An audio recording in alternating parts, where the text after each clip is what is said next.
So what the heck is going on with these crazy car prices? We've continued to see them increase even going into 2023. When you look at pre-pandemic prices, cars were roughly $30,000 or less, accounting for 38% of the makeup. So if you're looking at a car for roughly that figure, you would be able to find one relatively easy. We fast forward to 2023. Now we have less than 8% of the market, which is $30,000 or less, which means that these vehicles are getting very expensive. By every new measure, cars are astronomically more expensive and continue to get more expensive. Now, not only are new vehicle prices at an all-time high, financing and the interest rates that we're seeing on these vehicles are jumping dramatically as well. When I think of early 2022, the rates for auto loans were roughly 1.74, 1.99. So getting some really good rates. Again, looking forward to 2023, we are at 6 to 8% for auto loans, which makes the more expensive cars even more expensive when you look at financing. Average payments are coming in between $700 and $900 per month for an auto loan payment. Now that does not include, of course, the insurance that you do have to carry on that vehicle, which we've seen an increase as well. It is the least affordable car market that we have seen in history, which is kind of crazy because we know that budgets are stretched thin. We know that cars are getting more expensive. Everything across the market is getting more expensive. When you look at food, when you look at gas, when you look at vehicles, everything again is more expensive than it was once upon a time. Now, car shopping has been treated like a luxury since before COVID-19. It was really a game changer where a lot of people had to have two cars to function. I had to have two cars to really carry on. Now, with a lot of people working from home, the demand is not there as high for having two cars in a household. However, people have been shifting their favor or what they're looking for to more expensive SUVs and trucks than buying cars or buying mid-size to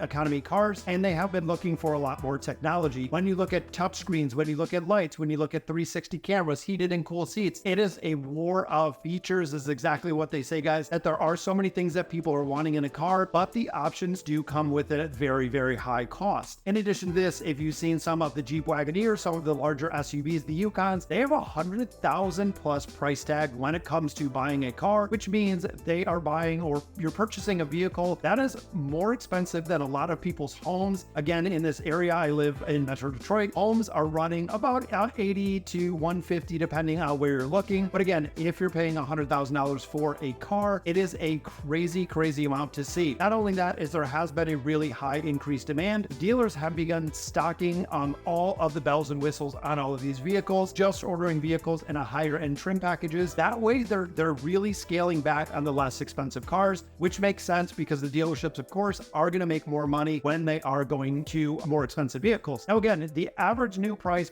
going back to 2016 was around $33K. Looking right now, the average price of a new car is $48,000. That is right, guys. In the course of 8 years, we have seen almost a $15,000 price increase when it comes to cars. The average for new cars again was $47,892 in May, but looking again years ago, it was $33,000. Now, 10% of all vehicles sold cost more than $70,000, which is a 3% increase up to 5 years ago. So again, 10% of all vehicles are over $70,000, guys, which is a crazy price tag when it comes to vehicles. On the flip side, there are fewer options available at the lower price points. Just 0.3% of new vehicles cost less than 20% compared to 8% 5 years ago. So again, 0.3% of new vehicles cost less than $20,000. That is right, guys, a 0.3. So what is the option here and what is really the way to do it? Number one, you can put cash money down. Now, we do see this quite a lot if you do have money. If you're looking to stay within your budget with looking at an affordable payment, you can bring cash to the table. So that $70,000 average car that we're seeing, you might be able to bring $10,000, $20,000 down to get it to the $50,000 range, making the payment a lot more feasible and a lot more achievable for what you're looking for. In addition, if you're bringing $10,000, $20,000, let's say, to the equation, that is a balance. That is money you're not going to have to pay interest on, because instead of financing the full $70,000, you're financing $50,000, which is going to save you not only on the front end because you're financing less when it comes to monthly payment, but it also saves you a lot on the back end because you're not paying interest, which again, interest rates currently are 6 to 8% that we're seeing for new vehicles. Used vehicles, of course, depending on the model year, could be a little bit more expensive, but most people are looking for that ability or looking to really get into the used car markets, which I definitely advise, guys. When you look at a vehicle, again, looking at the sticker shock and looking at the price, out the door price, they are still subject to a roughly 10% depreciation. So if you buy that $70,000 car, you drive it off the lot, suddenly it's worth 63 because of the depreciation, if not more, depending on the type of vehicle that you do have. Now, in addition, guys, if you're looking to buy one vehicle that is, I would say, probably 2-3 model years old,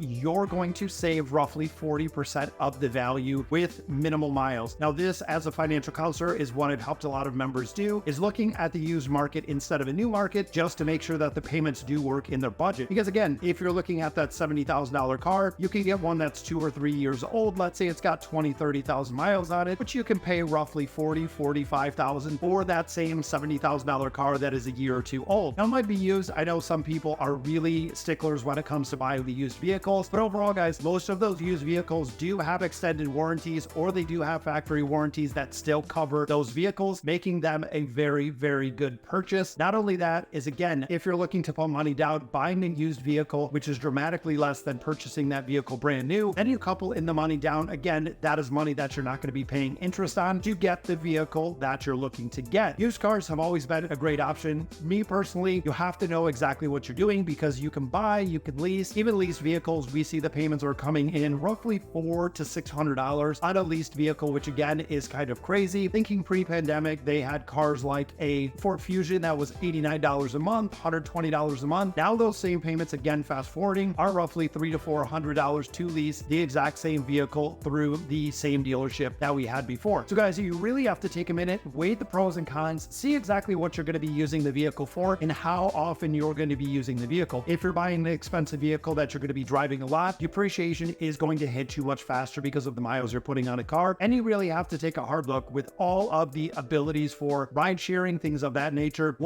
Are you really trying to get out of the car, and what is the cost that you're going to see? For us, I know both of my cars are completely paid off. We are starting to live and want to live the debt-free life. So when we do need a new car, we do have equity and we have value in the vehicles that we currently have. However, with my wife completely working from home, all except one day a week, it does work incredibly well if you go down to one car and just making it work within the household. So guys, that'll do it for today's video. Let me know in the comments what you guys think. And as always, thank you guys for watching.